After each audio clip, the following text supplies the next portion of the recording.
butterfly guard, the change of directions. So we spent several months working butterfly guard, and I kind of got some concepts and principles in my head that I like to think about when I play butterfly. And I really like the Danaher stuff, how he systematically organizes it. So the way I organize butterfly guard for me when I come to play butterfly guard is the first thing I do is I'm gonna work up my posture. So if I'm playing butterfly guard, the thing to remember, there's so many options. This is a grip, right? This is a grip, here's a grip, right? This is a grip, right? I can be here, this is a grip, this is a grip, this is a grip, this is a grip, this is a grip. So what's some common themes that run through your butterfly guard game that can help you know if I get to this position, what am I looking for, what am I trying to do? So the first thing on it, Marcelo Garcia talked about posture, which posture is having a good posture like we talk about in everything we play is over here, my head's up, I've got my feet kind of out in front of me, my hands right here by my feet, because if Adam or Sharpie's trying to get me, he's gonna try to grab me stuff. This lets me play my grip game, right? It's not letting him push me over. If I have a good posture and he hits me on my shoulders, right, he's not gonna knock me back. So stand up and just push where you want to. Yeah, good, right? Hard to knock over, because if he's able to come here and just hit me, then I'm in a bad way, right? The next one after posture is grips and distance.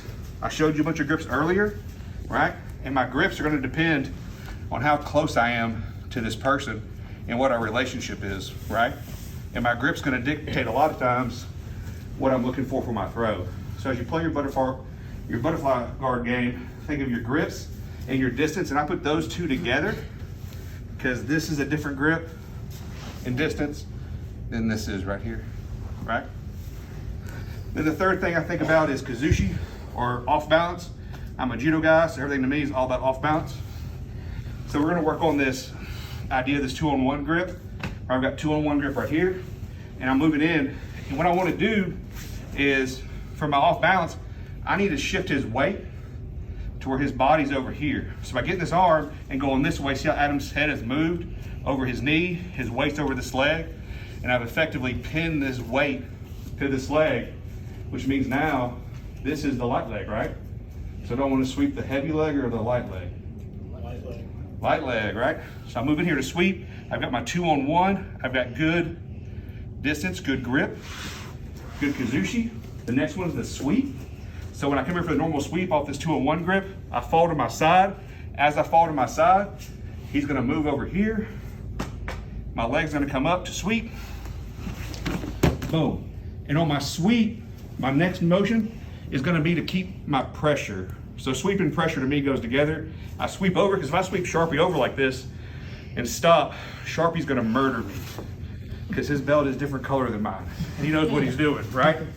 So every time I sweep somebody from the butterfly guard, from this 2-on-1 position, I sit up, I've got him where I want him, fall to my side, sweep, and I keep this pressure going forward, so I come up in a dominant position, and from here I can start working stuff. Then the next part for this for me is your follow through or your counters, because butterfly guard, you notoriously mess stuff up all the time, right?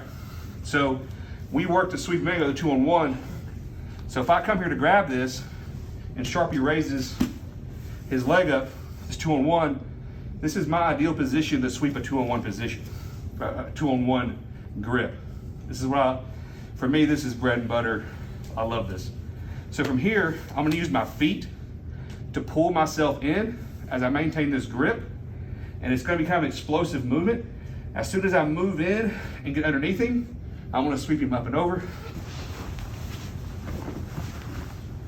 Here, and do your pressure, your follow through to come up in the top position, all right? So that's one technique. 2-on-1, leg up. As his leg comes up, sweeping over. The next one is that follow through counter stuff I was talking about. If I come here and his leg's up and he's like, no, this happened last time, I didn't like it. So I'll start going here. He's gonna shift his weight and put his knee on the mat, right? When he does this, I'm gonna reshoot underneath here, fall to my back, lift up, and do a back take. Right? So from there, I'm shooting in, He doesn't like that. I'm falling to my back. As I fall to my back, this hook comes out and allows me to take his back. All right? Then the next one is we're here. Same idea, foot's up. He doesn't like it, boom. Then now he's stopping me from falling back by sitting back. We worked with this concept of push-pull. So as he sits back, I'm gonna push into it. Here. He doesn't like that, right? So he pushes back into me. Here, he pushes back into me. Now I've got my sweep again, right? So this idea of all these techniques work together and building off this concept of your posture, grips and distance, kazushi sweep, followed by your pressure after you sweep, followed by your counter or your follow through depending on what they do.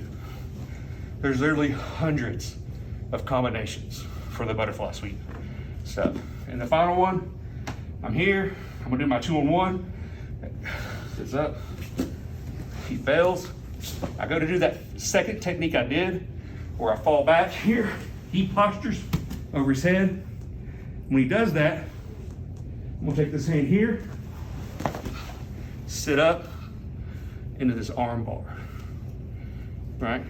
What'd you call this? Oh, he showed a variation with Mike. The Mikey bar? Yeah, the Mikey bar. Yeah, I like that name better than the reverse arm clamp. So you're here, I wanna make sure when I sit up, I've got space between me and the arm right here. And my hand comes over the elbow, not the forearm, not the bicep area. It's a good fist here. And I just bring this into my deal. Yep. And make sure my head is pinning this hand, right? So that's 4 techniques. Any questions?